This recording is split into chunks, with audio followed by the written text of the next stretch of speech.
네, 어제 소환에 불응한 유병언 회장에 대해 사전 구속영장을 청구한 검찰이 유 전 회장이 머물고 있는 곳으로 보이는 안성 금수원의 동태를 살피고 있습니다. 유 회장이 다음 주 영장 심사에도 불응할 경우 체포작전에 들어갈 가능성이 높아 보입니다. 인천지검 특별수사팀에 나가 있는 취재기자 연결해 보겠습니다. 권준기 기자. 네, 인천지방검찰청입니다. 네, 검찰이 어제 유병언 회장에게 구속영장을 청구했는데요. 오늘 검찰 움직임은 어떻습니까? 네, 검찰은 유병언 회장이 있는 것으로 알려진 안성 금수원의 동태를 파악하면서 향후 대책을 세우고 있습니다. 유 회장이 이미 거처를 옮겼거나 아니면 금수원을 몰래 빠져나올 가능성에 대비해 상황을 면밀하게 주시하고 있는 겁니다. 하지만 당장 금수원에 강제 진입할 분위기는 아닌 것으로 보입니다. 검찰은 오는 20일 다음 주 화요일로 예정된 구속영장 실질심사에 유병언 회장이 나오지 않을 경우 어떻게 대응할지도 논의를 하고 있습니다. 만약 유 회장이 영장심사에 출석하지 않으면 법원은 구인장 발부 시효인 22일까지 기다린 뒤 서류만으로 구속영장을 발부할 가능성이 높습니다. 하지만 구속영장이 발부된 이후에도 이 영장을 어떻게 집행할지가 문제입니다. 현재 금수원에는 신도 수백 명이 인간 바리케이트를 치고 있어 영장을 강제 집행하려면 충돌이 불가피하기 때문입니다.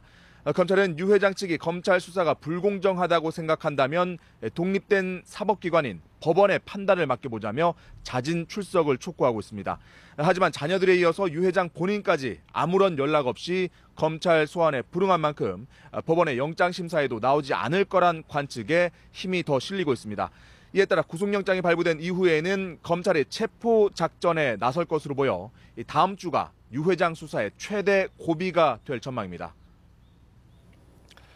네, 검찰이 신병이 확보되지 않은 피의자에 대해서 영장 청구하는 거 상당히 이례적인데 그 청구된 영장에 적시된 혐의가 일부 알려진 것 같습니다. 어떤 내용들이 적시돼 있습니까? 네, 유병언 회장의 청구된 영장에는 횡령, 배임, 탈세 혐의가 적시가 되어 있습니다. 1,300억 원대에 달하는 횡령, 배임 혐의 그리고 140억 원에 달하는 조세 포탈 혐의가 적시된 것으로 알려졌습니다. 아직 유 회장 본인에 대한 조사가 이루어지지 않았기 때문에 일단 측근들 수사로 파악된 금액만 포함시킨 것으로 보입니다. 검찰은 어제 유 회장에 대한 구속영장을 청구하면서 이번 수사의 타당성을 강조했습니다.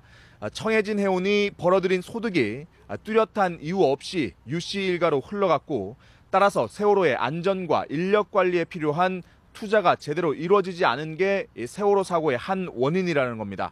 또 구원파 신도들이 주장하는 것처럼 종교 탄압과는 전혀 관련이 없다며 법 집행을 거부하겠다는 태도를 이해하기 어렵다고 밝혔습니다. 지금까지 인천지검에서 YTN 권윤규입니다.